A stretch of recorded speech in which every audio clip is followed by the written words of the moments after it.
Assalamualaikum warahmatullahi wabarakatuh.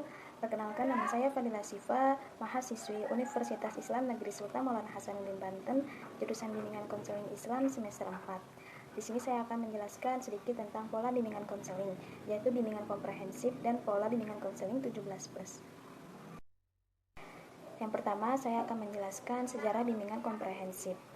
Pemberlakuan kurikulum 1975 menegaskan bahwa bimbingan konseling yang pada saat itu masih disebut dengan bimbingan penyuluhan merupakan bagian integral dalam pendidikan.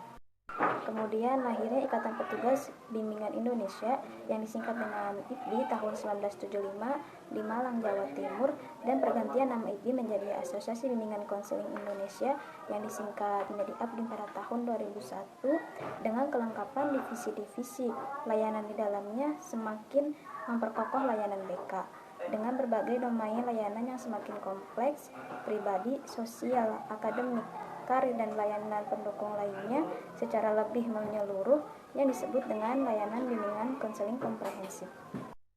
Bimbingan komprehensif adalah pemberian bantuan kepada peserta didik melalui layanan dasar bimbingan, layanan responsif, layanan perencanaan individual, dan dukungan sistem yang sesuai dengan norma yang berlaku di masyarakat. Yang pertama ada layanan dasar bimbingan, yaitu layanan bimbingan yang membantu seluruh siswa untuk mengembangkan perilaku efektif dan meningkatkan keterampilan hidupnya. Strategi, teknik, dan manajemen yang dilakukan dalam layanan ini yaitu ada bimbingan klasikal, bimbingan kelompok, kolaborasi konselor guru, kolaborasi orang tua, dan teknik-teknik lainnya. Yang kedua yaitu ada layanan responsif. Layanan responsif adalah layanan bimbingan yang membantu memenuhi kebutuhan yang dirasakan sangat penting oleh siswa pada saat ini. Strategi, teknik, dan manajemen yang ada dalam layanan ini yaitu konsultasi, konseling individu, rujukan, bimbingan teman sebaya, dan teknik lainnya. Dan yang ketiga yaitu ada layanan perencanaan individual, yaitu layanan bimbingan yang bertujuan membantu para siswa untuk mengimplementasikan rencana-rencana pendidikan, karir, dan kehidupan sosial pribadinya. Strategi, teknik, dan manajemen yang ada dalam layanan ini yaitu penilaian individual kelompok, bantuan individual kelompok, dan teknik-teknik lainnya. Dan yang keempat atau yang terakhir yaitu adalah dukungan sistem. Dukungan sistem adalah kegiatan-kegiatan manajemen yang bertujuan untuk memantapkan, memelihara, serta meningkatkan program bimbingan.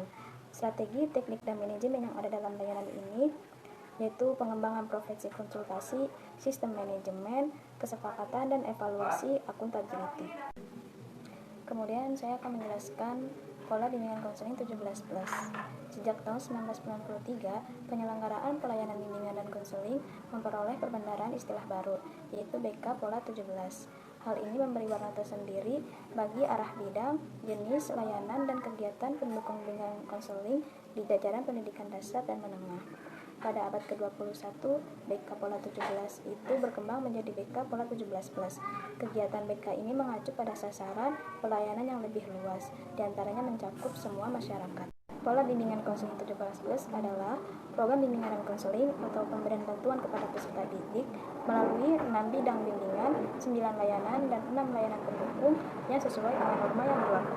6 bidang bimbingan yang ada dalam pola 17+ yaitu yang pertama ada bimbingan pribadi, yang kedua bimbingan sosial, yang ketiga bimbingan karir, yang keempat bimbingan belajar, yang kelima bimbingan keberagaman, dan yang keenam bimbingan kekeluargaan. Kemudian 9 layanan yang ada dalam pola 17+ yaitu layanan orientasi, layanan informasi, layanan penempatan dan penyaluran, layanan pembelajaran, layanan konseling perorangan, layanan bimbingan kelompok, layanan konseling kelompok, layanan konsultasi, dan yang terakhir layanan mediasi.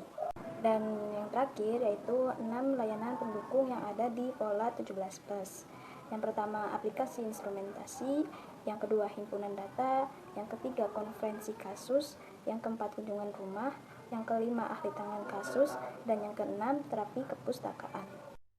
Secara umum, tujuan dari pola 17+ dan bimbingan komprehensif adalah sama, yaitu bertujuan membantu peserta didik mengenal bakat, minat, dan kemampuan, serta memilih dan menyesuaikan diri dengan kesempatan pendidikan dan merencanakan karir yang sesuai dengan tuntutan kerja.